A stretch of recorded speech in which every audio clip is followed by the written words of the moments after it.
Mon invité, Massimo Pacetti, bonjour. Bonjour Pierre. Je vous regarde avec ce début de moustache. C'est pas traditionnel chez vous, le port de la moustache. Non, c'est le mois de novembre. Alors, on a commencé quelques députés, mais là, il y a un grand rassemblement à travers le Canada pour faire un peu de promotion pour le cancer de la prostate. Alors, les hommes, ils ont le droit de pousser, ou ils doivent pousser une moustache. J'ai senti le besoin de l'expliquer au début de cet entretien pour que les téléspectateurs comprennent. Ce début de moustache, c'est pas parce que vous êtes levé en retard. Non. C'est en fait, je pense que c'est une bonne initiative, sauf que moi, ça va prendre un petit peu plus que peut-être un mois pour le pousser comme il faut. Mais on va voir. Par le temps qu'on va être poussé, la campagne va être finie. Exactement. Parlez-moi un peu de votre enfance. Comment ça s'est vécu, votre enfance? Ou dans quels souvenirs vous êtes capable de remonter assez loin? Je vais faire peut-être un petit lien avec ma vie politique. C'est drôle parce que j'étais né dans l'ancienne ville de Saint-Michel. J'étais né proche de la Carie, Francon. Et à 6 ou 7 ans, j'ai déménagé à Saint-Léonard. Alors, je suis un des rares députés urbains qui est né et qui vit encore dans son comté. Alors, c'est ça comme ma fierté que je connais un peu le comté que je représente. Mais l'enfance, je sais pas, c'est difficile à expliquer parce que tout le monde pense j'ai été élevé dans un arrondissement, dans une place où tout le monde était plus ou moins, tout le monde avait plus ou moins la même ville. On allait tous à la même école, ou francophone ou anglophone. C'était divisé plutôt dans ces lignes-là. Un peu la religion, parce que dans le système anglophone, tu avais les protestants puis les catholiques. Mais quand tu allais au parc, dans les parcs, tu jouais l'hiver ou l'été, ça va pas de différence. Alors, je sais pas si mon enfance était différente des autres qui étaient autour de moi. J'ai fréquenté l'école publique. J'ai pas changé d'école souvent. J'ai fait l'école, ma 7e année à une école francophone. Ça, c'était une expérience parce que on était là pour apprendre le français et c'était tous des enfants anglais. Alors ça, c'était une très bonne expérience pour connaître un peu la différence ou la différence de culture entre quelqu'un qui... parce que je suis pas anglophone, mais j'allais à l'école anglaise. Alors, la différence entre les francophones et les anglophones, mais dans le temps, comme j'ai dit, des anglophones qui allaient à l'école n'étaient pas des anglophones, étaient plus des allophones. Alors, c'était un gros changement. L'école où j'ai fréquenté à l'école secondaire, c'était des différentes ethnies. Alors, je pense que j'ai eu un bon exposure avec des amis qui venaient de la culture différente. Je vois aujourd'hui, quelqu'un dit, oh, t'as-tu jamais essayé le mets chinois, le mets grec ou tout ça? Je dis oui, ça fait longtemps. Alors pour moi, la seule chose qui est nouveau dans les dernières années, c'est peut-être le mets japonais avec le sushi. Alors c'est quelque chose de nouveau, mais je dirais qu'avec toutes les nouvelles mets qu'on a popularisé. Oui, qu'on a la facilité accès. C'est rien de nouveau pour moi. Alors, je pense que c'est un gros avantage pour moi. Et la famille dans tout ça, qui avait le plus d'influence? Le père, la mère? Bonne question. Mais moi, ma première langue, c'est italien. Même mes parents se sont mariés ici. Ma mère était trilingue tout de suite. Elle est venue de l'Italie. Elle parlait 2 langues. Je pense qu'elle a pris même pas 1 heure pour avoir un job parce qu'elle était à la banque. Elle dit, vous parlez anglais, vous parlez italien, on va vous prendre. Puis elle a appris français aussi, très, très vite. Alors, après, quand j'étais né, c'était ma mère qui menait la maison parce qu'elle travaillait pas. Elle était plus temps partiel. Alors, c'était ma mère qui était en charge. Mon père travaillait fort. Alors, pas chez lui trop souvent, il voyageait ou il était toujours au travail. C'était un homme d'affaires. Alors, j'ai un frère une sœur qui est plus vieille que moi, puis un frère qui est plus jeune que moi. L'enfant du milieu, il est toujours oublié. Alors, dans les années où vous êtes au primaire, secondaire, est-ce que vous êtes bon dans les chiffres? Je dirais plus dans le secondaire où je voyais un petit peu plus que j'étais plus habile aux chiffres qu'avec les langages. Je pense en 10e année, 11e année, j'étais dans le maths avancé, dans les mathématiques avancées. Mais les autres sujets, oublie ça. C'était juste pour avoir mon acte de présence. Exact. Mais c'est la jeunesse, c'est totalement normal, je pense. Et si vous aimez les chiffres, c'est pour ça que vous allez, à un moment donné, en comptabilité? Ben, j'ai vu que j'avais un petit peu plus de force avec les chiffres et moins de force avec mon écrit et même avec mon articulation de verbal. Et même avec les langues, j'ai encore la difficulté avec les langues que je parle, les trois langues. J'en connais aucune parfaitement, j'en parle aucune parfaitement. Mais vous savez compter. Mais j'ai appris à compter et j'ai eu un emploi avec un firme de comptable durant mes années de cégep. Et j'ai trouvé ça intéressant et j'ai appris beaucoup, pas juste avec les chiffres, mais juste comment en général le commerce fonctionne. Est-ce que le rugby commence à cette période d'université? Ça entre comment, le rugby, dans votre vie? C'est une bonne question. Moi, j'ai toujours joué beaucoup de sport. J'étais jamais un bon athlète. Et en 11e année, il y avait notre professeur de mécanique qui venait originaire d'Écosse, écossais. Et il y avait un intérêt à mettre une équipe de rugby. Il y avait toujours une équipe de rugby, mais plus jeune que nous. Une fois rendu en 11e année, les 10e années étaient obligés de jouer avec les 11e années. Alors, on était 5-6, on a joué ensemble avec les 10e années. Et la saison n'était pas longue, je pense que c'était même pas 2 mois, septembre-octobre. Et on s'est amusé. Puis j'avais un acquis peut-être pour le sport, pas fantastique parce qu'on n'a pas gagné un match, on n'a même pas, je pense qu'on a compté un essai, je sais pour le fait, parce que c'était comme on avait gagné la Coupe Stanley. Et alors le professeur a dit, est-ce que vous voulez continuer à jouer? Et tout le monde a dit non, pas particulièrement, mais il a fait circuler notre nom à une équipe locale, l'équipe qui s'appelle le Montreal Irish Rugby Club. Et ils m'ont appelé, quelqu'un du club irlandais m'a appelé pour jouer. Puis j'ai eu tellement de fun un samedi, j'avais rien à faire les samedis. Alors j'ai commencé à jouer, j'ai joué continuellement pendant 2-3 mois. Puis le mois de novembre, on était en voyage à Budbud. Alors 17 ans, sans tes parents. Alors, à une place où il fait chaud. Liberté totale. Liberté totale, 20 autres jeunes, avec peut-être 2-3 adultes. Alors, c'est là où j'ai dit, si ça c'est le rugby, je vais jouer toute ma vie. Et enfin, j'ai joué pendant 20 ans. Et alors, tout selon mes études de cégep secondaire. Mais j'ai pas joué avec l'école. J'ai joué juste, quand j'étais à McGill, j'ai fait un voyage avec l'équipe universitaire. On était en Angleterre. Alors, c'était parce que l'équipe de club, c'était un petit peu plus fort dans le temps que les équipes universitaires. Pas trop de blessures? J'étais un des chanceux. Je me suis pas mal sauvé des blessures, mais aujourd'hui, je paye le prix des fois avec mes genoux. Parce qu'il y a des coups, vous avez quand même encaissé. Oui, mais on n'a pas d'équipement, ça, la différence. Avec le football, on utilise l'équipement pour blesser les jeunes. Au rugby, tu n'as pas d'équipement. Alors, tu peux utiliser ta tête, mais une fois que tu utilises ta tête et tu te blesses, tu vas pas le faire la deuxième fois. Alors, c'est même une autre philosophie de jouer au rugby. J'ai appris beaucoup, j'ai eu beaucoup d'amitié.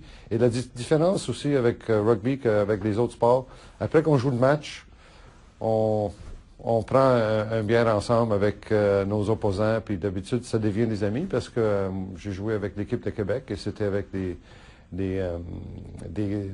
adversaires parce qu'on joue en sélection après. Des fois, qu'est-ce qui arrive? On avait des équipes qui venaient de l'extérieur pour avoir une équipe un petit peu plus forte. Tu avais d'autres équipes qui te demandaient pour jouer avec eux. Et c'est des amitiés que même aujourd'hui qu'on a. Des fois, je peux circuler dans la rue puis quelqu'un dit « Hey Massimo, tu te souviens, on a joué ensemble dans cette période. » Alors, j'ai eu beaucoup de connaissances à cause de ça pour mon commerce. J'ai eu beaucoup de clients à cause de ça quand j'ai ouvert ma firme de comptable. Et même aujourd'hui, j'ai des gens qui me connaissent à cause de ma vie politique. Et il y en a qui appuient ma campagne, il y en a qui font du bénévolat pour moi, et il y en a qui, juste pour dire, regarde, je suis contre votre parti, mais à cause de toi, je vais te donner mon vote pareil. Je vais te donner mon vote pareil. C'est bon. La politique, dans votre vie, ça commence par une expérience comme commissaire d'école? C'est ça. J'étais comme commissaire d'école. J'ai dit, peut-être éventuellement, je vais être intéressé à faire un petit peu plus de vie politique. Mon père était conseiller de ville. Alors, j'étais un petit peu toujours impliqué au niveau municipal, un peu provincial, pas trop au fédéral. Et alors, je dis, ben éventuellement, comme tout parcours dans la vie, on commence en bas, puis éventuellement, on va. Alors, j'ai dit, on va commencer avec commissaire d'école, puis éventuellement, si j'aime ça, ville, provinciale, fédérale. Mais ça n'a pas été comme ça. C'est quoi le constat d'avoir été au scolaire? Qu'est-ce que vous avez appris à ce niveau-là? Ah, ça, c'est juste comment la machine bureaucratie fonctionne. On le voit dans une forme plus petite qu'on ne peut pas comprendre si on va directement au fédéral. On voit mon expérience ayant commissaire d'école, c'était le fait qu'on était capable à toucher et parler avec les fonctionnaires. Alors, même avant qu'on se préparait pour avoir des réunions de commission, ou des réunions d'exécutifs, ou des réunions du conseil, on était capable de parler avec les fonctionnaires et d'aborder les sujets avec les fonctionnaires si on comprenait pas ou s'il y avait des choses que on avait besoin d'avoir plus d'informations. Alors, le fait qu'on a pris beaucoup, comment les décisions se prenaient, la structure, le fonctionnement. Et ça a beaucoup aidé pour mon travail comme député. Et des fois, on voit une grosse différence entre les commissions au niveau scolaire et les commissions au niveau fédéral, parce qu'au niveau scolaire, on n'accepterait jamais les réponses qu'on a au système fédéral des fonctionnaires ou même des autres témoins, parce que sur les commissions, les comités fédéraux, on a des temps limités comme député de poser des questions. Et alors, même les réponses, on peut demander qu'ils répondent aux questions, mais après 7 minutes, des fois, même après 7 minutes, on n'a pas les réponses qu'on demande. Parce que vous pouvez vous faire déjouer tout simplement. Exactement. La personne n'a qu'à prendre le chemin le plus long pour vous répondre. Exactement. Sans vous répondre. Exactement.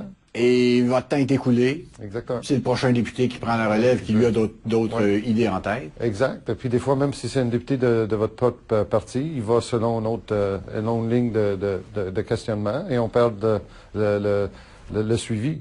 Autrement dit, au local ou à la commission scolaire, on était en réunion et on partait pas si on n'avait pas de réponse. Et si les fonctionnaires avaient besoin de plus de temps, ils nous demandaient plus de temps. On disait, OK, on va le remettre à un autre. Mais là, au moins, on comprenait pourquoi les décisions étaient prises ou pourquoi ils n'étaient pas nécessairement confortables avec une décision et de ne pas prendre la décision. On était plus habiles à comprendre le gros scénario. Quand vous êtes arrivé au fédéral, c'est un contexte d'élection partielle. Exactement. Comment vous arrivez candidat? Pourquoi vous êtes candidat? Ben, c'est parce que le député qui était en place, il avait démissionné. Le comté était ouvert. Il y avait... Au niveau de libéral, il y avait comme, est-ce qu'ils vont nominer quelqu'un? Est-ce qu'ils vont ouvrir la nomination? Est-ce que c'est quoi qui va arriver? Puis tout ça. Il y avait une hésitation. C'était pas clair quand l'élection va avoir lieu. Parce que au même temps, il y avait le chef du parti allianciste, ou je pense que c'était l'Alliance dans le temps, Harper, qui venait de gagner. Alors, il y avait même son comté qui était ouvert. Je pense pas que Chrétien savait s'il voulait le contester, pas contester. Alors, personne ne savait quand il y avait l'élection, mais dans un partiel, le premier ministre, il y a 6 mois d'attente pour appeler une élection, puis après, on a un autre 6 mois avant que l'élection puisse avoir lieu. Alors, il y avait toutes sortes de choses de vagues, incertitudes. Et moi, je dis, regarde, l'ancien député qui était là pendant 18 mois. Le comté est pas mal libéral. J'ai dit, je vais présenter ma candidature, puis en 18 ans, je vais être prêt. Mais au moins, je vais avoir l'expérience. Alors, j'ai présenté ma candidature au Parti libéral. Il y avait plusieurs candidats. Ils ont passé des entrevues. Ils ont décidé d'ouvrir la nomination parce qu'à un certain moment, on pensait que peut-être ils voulaient juste nommer quelqu'un. Et on était plusieurs. Pour une fois dans ma vie, j'étais de bonne heure. Ils m'ont appelé et dit, OK, vous êtes accepté comme candidat, vous pouvez commencer à vendre les cartes de membres. J'ai vendu les cartes de membres. Puis ils nous ont dit qu'on avait comme 6 semaines, peut-être plus, parce que Chrétien était pas, il y avait pas, il s'attendait pas à appeler l'élection tout de suite. Après 8 jours, on reçoit un appel. OK, demain, c'est la dernière journée pour vendre les cartes de membres. L'élection va avoir lieu en 6 semaines, puis il faut nominer les candidats en 2 semaines. La semaine après, les 8 jours. Alors, tout était coupé. Comme j'ai dit, pour une fois, j'ai eu une bonne semaine. J'étais voir des amis, j'étais à des événements, j'ai vendu beaucoup de cartes de membres. Et je pense qu'on était 7 ou 8 qui étaient acceptés, mais à la bout de ligne, on était juste seulement 5 qui avaient vendu des cartes de membres, puis il y en avait un qui avait même pas vendu un C'est centaine. pas facile d'intéresser les gens. Il y a vraiment... Mais c'est parce que moi, encore, parce que je venais du comté, j'avais déjà un petit peu d'expérience dans la vie politique au niveau provincial et municipal, mais alors ça m'a aidé de circuler. Mais j'étais chanceux parce que c'était vraiment un meilleur week-end que ça, c'est parce qu'il y avait des événements locaux où j'étais présent. Alors, ça a bien été, j'avais vendu beaucoup de cartes. Et j'ai gagné la nomination. Éventuellement, gagner cette première... c'est gros gagner. Est-ce que la première est la plus difficile à gagner? Ben, la nomination était difficile à gagner. Puis l'élection, je dirais, c'était une partielle. J'étais pas sûr que, tu sais, quand il y a un changement de candidat, on sait jamais les gens, est-ce qu'ils votent pour le candidat, est-ce qu'ils votent pour le parti. Mais j'ai eu un des plus bas taux de participation jamais dans un partiel. Je pense que c'est le plus bas dans l'histoire de toutes les partiels. C'était moins de 19% des gens qui ont voté. Oh mon Dieu, 19%! Ouais. Mais j'ai eu 82,5% du vote. Donc ceux qui sont sortis... S'ils ont voté pour moi. Alors, c'était les bons qui sortaient. Oui, alors je me suis pas plaint. Et par la suite, bon, il y a eu des réélections qui sont venues, parce qu'il y a eu plusieurs élections. Oui. C'est un métier qui est un peu spécial, où vous êtes toujours appelé, dans le fond, peu importe même ce que vous avez fait comme travail, oui. Vous retournez au bâton à chaque fois, et vous ne savez pas qu'est-ce qui se passe au niveau du chef, l'impact que ça peut avoir. Exactement. En fait, comme personnellement, j'ai eu une élection en 2002, 4, 6, 8 et 11. Alors, 5 élections en 9 ans, c'est fou, mais il y a des députés qui ont eu comme trois élections en 4 ans parce qu'il y avait des partiels. Alors, on a vécu une période où trop d'élections. Ça change un peu la dynamique de la tâche ou de l'emphase du député parce que là, oui, en fait, il y a une période de certitude tout le temps. On ne sait pas si le chef va rester ou quand on va être capable d'aller en élection ou au niveau de l'argent, organisation. Et alors, on est en constante mode d'élection parce qu'on doit s'assurer qu'on a assez d'argent, assez de bénévoles, assez de ressources et au niveau local comme au niveau national. Alors, c'était une période où j'ai trouvé dans le sens de incertitude, dans le sens de la machine politique. Là, on est plus tranquille au niveau politique.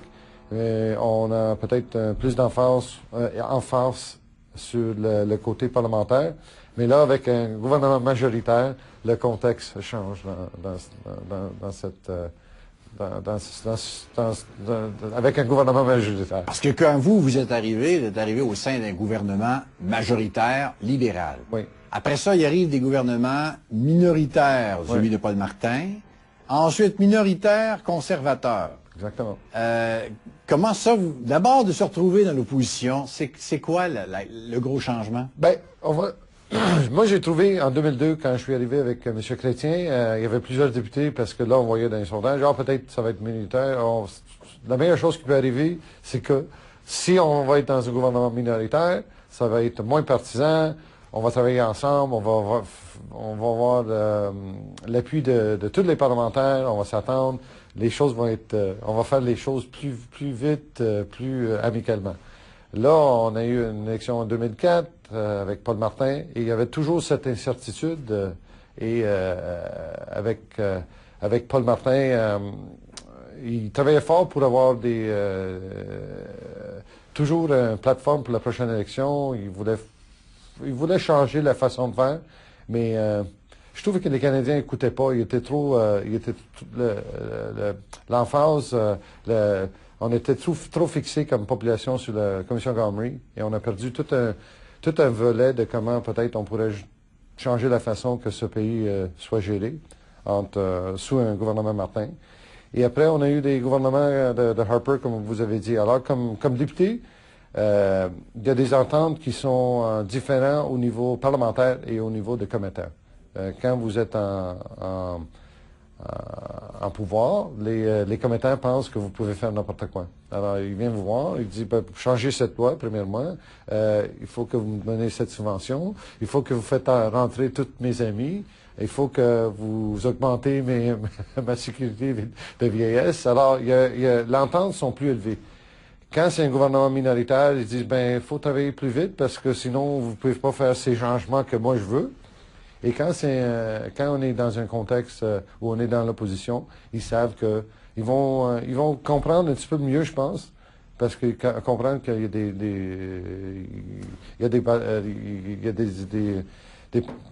il n'y a pas une facilité pour changer des choses, parce qu'en premier lieu, vous êtes en opposition, alors c'est pas évident que qu'est-ce qu'ils demandent va être fait. Quand vous ne trempez pas dans une affaire comme Gomery, Oui. mais que ça vient vous achaler dans une campagne électorale, est-ce que c'est une forme d'injustice? Est-ce que vous sentez que vous aviez un défi supplémentaire non mérité? Ben, qu'est-ce que j'ai trouvé, c'est que la politique n'est pas nécessairement basée sur la justification ou justifiée. Alors, ça fait pas de la vie. C'est la chose plus simple que je peux dire, parce que les gens, ils ont leur travail quotidien. Ils font leurs choses. Alors, qu'est-ce qu'ils vont mettre de l'emphase, c'est toujours qu'est-ce qu'il y a dans les nouvelles. Même le fait qu'on peut être député pendant des dizaines d'années ou des dizaines de mois, les gens, il y a aucune. Aujourd'hui, je trouve qu'il n'y a aucune loyauté envers ça. Les gens veulent savoir qu'est-ce que toi tu veux faire demain. Et des fois, les décisions sont basées sur qu'est-ce qu'ils ont entendu les 10 dernières minutes. Et je trouve ça triste. Vous êtes intervenu en 2005 pour corriger les injustices aux Italiens. C'est un sujet qui vous était cher. Oui, c'est drôle parce que, comme j'ai dit, j'ai été élevé dans un quartier assez italien. J'étais impliqué dans la communauté et j'ai trouvé que j'étais pas au courant que ces injustices y a eu lieu dans les années durant la guerre mondiale, dans les années 40, et parce que la plupart des immigrants sont arrivés à la fin. Les migrants italiens sont arrivés à la fin des années 50. Et alors, il y a toute une génération qui n'était pas au courant. Et j'ai été informé juste après que j'étais député. Il y a quelqu'un qui m'en a parlé. J'ai fait un peu de recherche. Je me suis dit, ouais, c'est drôle. Quelqu'un comme moi, qui était impliqué dans la communauté, j'étais pas au courant. Alors, j'ai dit, ben, c'est peut-être quelque chose qu'on devrait en parler, parce que la mentalité de la communauté italienne est toujours un peu différente. C'était comme quelque chose qu'on voulait cacher, quelque chose qu'on voulait mettre en dessous du tapis, parce qu'on se quasiment disait, ben, c'est la faute des Italiens qu'on été qu'on était incarcérés ou ont été mis en prison sans avoir aucune charge contre ces personnes-là. Alors j'ai dit, ben peut-être c'est le temps qu'on commence à en parler. On a eu des gens qui ont parlé pendant une période de temps, mais le lobbying italien pour cet enjeu-là, je pense qu'on a manqué un peu. Mais c'est difficile au Parlement de faire avancer des choses quand ça nous tient à cœur. On voudrait que quelque chose soit corrigé rapidement. Et on sent souvent que c'est long, le processus. Oui, avec mon projet de loi, ça passait dans moins d'un an.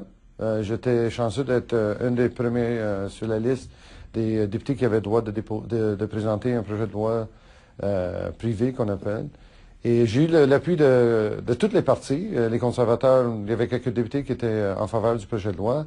Et ça passait assez rapidement en Chambre, au comité. Il y avait une volonté de faire de quoi. C'est rare, ça. Et c'est rare. C'était un des rares. Puis le leadership du Parti conservateur, parce que c'était le gouvernement de Harper qui était en charge, il n'était pas intéressé à passer le projet de loi parce qu'il est mort au Sénat.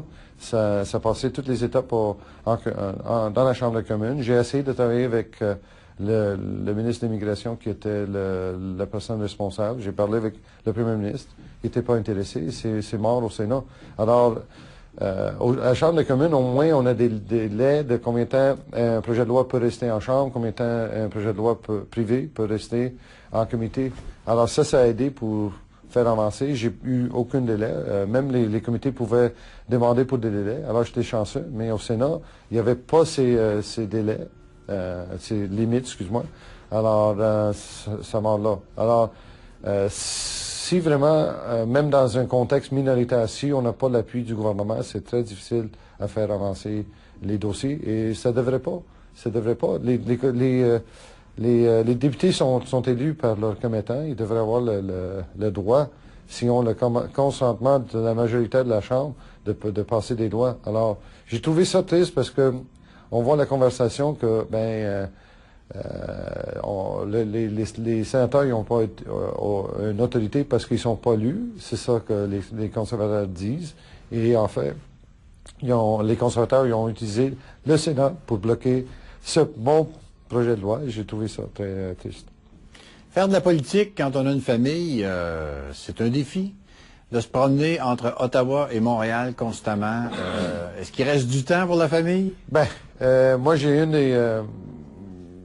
je vis dans mon comté, alors c'est plus facile pour un autre député qui vit pas dans son comté. Je trouve que c'est plus facile à faire la politique. Des fois, c'est plus difficile parce que des fois, ma femme va m'appeler et dire peux-tu aller chercher du lait? Je dis t'es sûr parce que je vais pas être, je reviens pas en 5 minutes, je vais être peut-être à demain.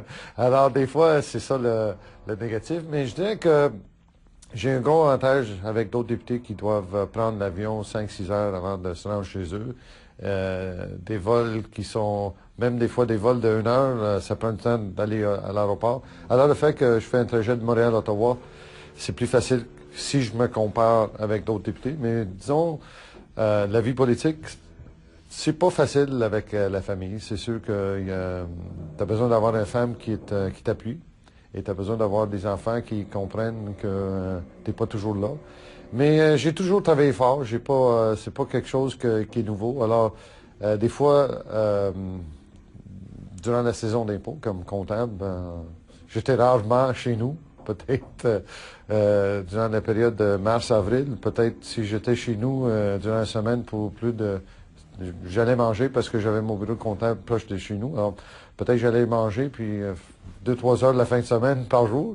Alors, j'ai toujours travaillé. Alors, c'est pas ça qui change. Le seul changement, c'est que quand on n'est pas en ville, on ne voit pas nos enfants, même pour ces 15 minutes ou 20 minutes le matin ou le soir. Et c'est ça la grosse différence, parce que quand on a notre propre pratique, on est en affaires, on travaille toujours 24 heures sur 24. Il nous reste une dizaine de secondes à peine. Ça vaut la peine de faire de la politique? Moi, je pense que oui, parce qu'on peut faire une différence. La seule chose que les gens doivent se apercevoir, qu'ils peuvent faire la différence aussi, et s'ils se mettent en équipe, il faut pas être une centaine, même une dizaine de personnes qui viennent dans un bureau de député, ils peuvent faire un changement. Simon Pachetti, merci beaucoup. Merci à vous. Plaisir.